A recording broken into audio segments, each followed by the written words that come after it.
राधे राधे मित्रों, मैं आचार्य भरत कृष्णदास एक बार पुनः आप सभी का स्वागत करता हूं हमारे YouTube चैनल मेरा सांवरिया सरकार में।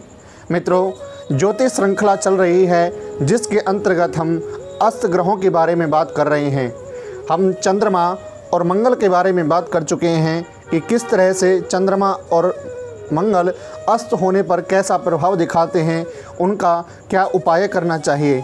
यदि आपने इन वीडियोज़ को नहीं देखा है तो प्लीज़ आप पूर्व की वीडियो में जाकर के या डिस्क्रिप्शन बॉक्स में जाकर के भी आप इन वीडियोस को देख सकते हैं, क्योंकि जब तक आपका बेस क्लियर नहीं होगा तब तक ज्योतिष में आप आगे की वीडियोस, आगे की क्लासेस को नहीं समझ पाएंगे। मित्रों, आज की वीडियो में हम बात करने जा रहे हैं बुध ग्रह के बारे में। यदि कुंडली में बुध अस्त हो जाते हैं तो उसका क्या प्रभाव होता है, उसके क्या हमें उपाय करने चाहिए। सबसे पहले हम आज जानेंगे कि अस्त ग्रह होते क्या हैं। मित्रों, जब कोई भी ग्रह अपनी निश्चित अंशात्मक दूरी से सूर्य के नज़दीक पहुंच जाता है तो वह ग्रह सूर्य के प्रकाश के सामने जाकर के अदृश्य हो जाता है, अर्थात प्रभावहीन हो जाता है, जिसको हम अस्त होना कहते हैं। जैसे कि चंद्रमा यदि चंद्रमा 12 डिग्री तक सूर्य के नज़दीक पहुंच जाए तो अस्त हो जाएगा। वहीं मंगल 17 डिग्री पर अस्त हो जाता है, बुध 13 डिग्री, गुरु 11 डिग्री के साथ, शुक्र 9 डिग्री के साथ और शनि 15 डिग्री के साथ। आज हम बात कर रहे हैं बुध ग्रह के बारे में, तो जानेंगे कि बुध कैसे अस्त होते हैं। मित्रों, ये देखिएगा, यहाँ पर मैं एक उदाहरण लेता हूँ। मेष लग्न की कुंडली है जिसमें चतुर्थ भाव में सूर्य 15 डिग्री के साथ बैठे हैं, वहीं बुध 25 डिग्री के साथ बैठे हैं।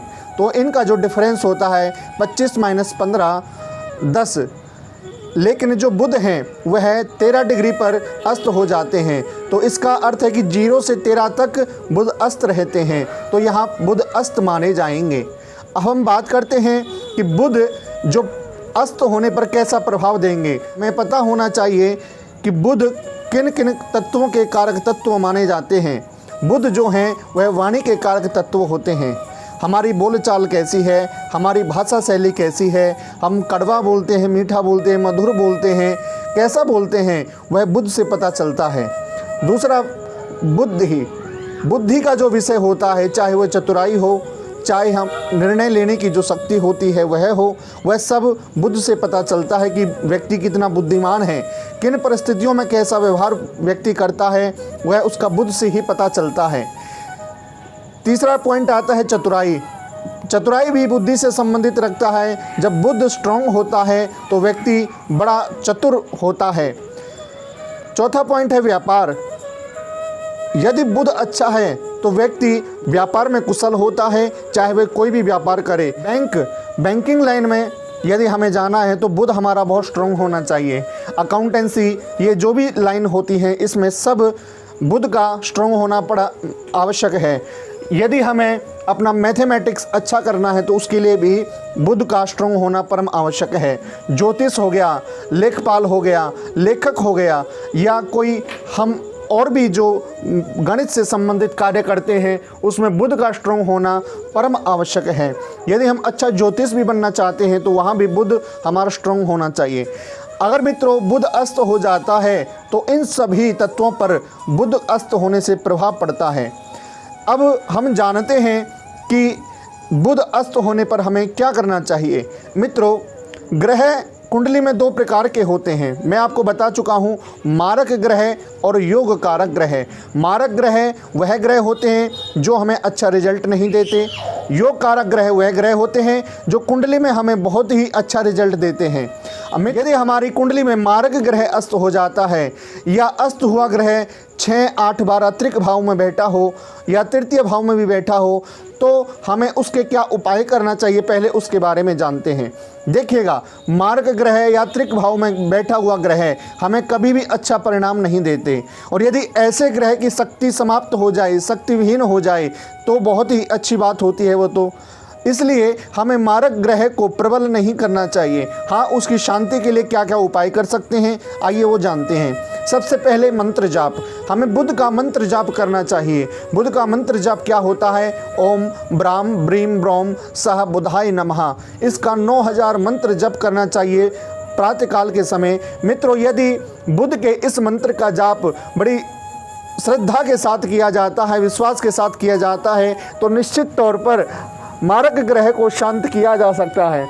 मित्रों, मैं आपको पहले ही बता चुका हूँ, कुंडली में ग्रह मारक हो, योग कारक हो, इससे कोई फर्क नहीं पड़ता यदि हम मंत्र जाप कर रहे हैं। यह एक ऐसा साधन है जिससे किसी भी ग्रह को स्ट्रॉन्ग किया जा सकता है, उसकी नेगेटिव जो हमें इफेक्ट मिलने वाले हैं उनको हम दूर कर सकते हैं। दूसरा पॉइंट है मित्रों, दान।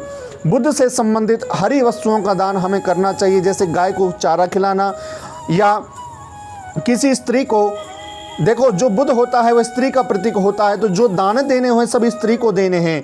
हरी वस्तु आप कोई भी दे सकते हैं, जैसे हरा वस्त्र दे सकते हैं, हरी मूंग की दाल हो गई, गाय को हरा चारा हो गया, ये सभी बुध के दान होते हैं। इनको आपको अवश्य करना चाहिए। देखिएगा मित्रों, यदि मारक ग्रह है तो ही दान करना है, क्योंकि हमें उसको और कमज़ोर करना है। लेकिन योग कारक ग्रह जो कि हमारे लिए अच्छे होते हैं, उनका कभी हमें दान नहीं करना चाहिए। तीसरा पॉइंट आता है मित्रों, उपासना। यदि कोई भी ग्रह हमारा मारक हो तो हमें उसकी उपासना अवश्य करनी चाहिए। अब यहाँ उपासना किसकी करें, तो बुध के जो देव होते हैं वह होते हैं भगवान विष्णु। हमें भगवान विष्णु की, गणेश जी की और दुर्गा जी की उपासना करनी चाहिए, जिससे कि हमारे बुध ग्रह स्ट्रॉन्ग हो जाएं। अब बात करते हैं मित्रों, यदि हमारे बुध देवता, बुध ग्रह यदि कुंडली में योग कारक हैं, मतलब हमारे लिए बहुत अच्छे हैं, और वह कुंडली में अस्त हो जाते हैं, तो हमें क्या करना चाहिए। मित्रों, वैसे तो सूर्य के साथ साथ ही बुध रहते हैं। कोई भी ग्रह कुंडली में सूर्य से बहुत दूर हो सकते हैं, तीसरे घर में भी हो सकते हैं, सूर्य से 5वें घर में भी हो सकते हैं, लेकिन जो बुध देवता होते हैं वे सूर्य के सबसे नज़दीक रहने वाले ग्रह होते हैं, इसलिए बुध ज़्यादातर अस्त हो ही जाते हैं। लेकिन यदि कुंडली में योग कारक हैं तो हमें क्या उपाय करने चाहिए मित्रों। देखिएगा, जो उपाय अब मैं बता रहा हूँ, ये उपाय सिर्फ योग कारक होने पर ही करना है आपको। मारक होने पर ये उपाय मत कर देना, नहीं तो ये आपको गलत परिणाम देंगे। मित्रों, यदि कुंडली में बुध योग कारक हैं और अस्त हो जाते हैं तो रत्न पहनकर हमें उनके बल को बढ़ा देना चाहिए। इसका जो रत्न होता है वह पन्ना होता है।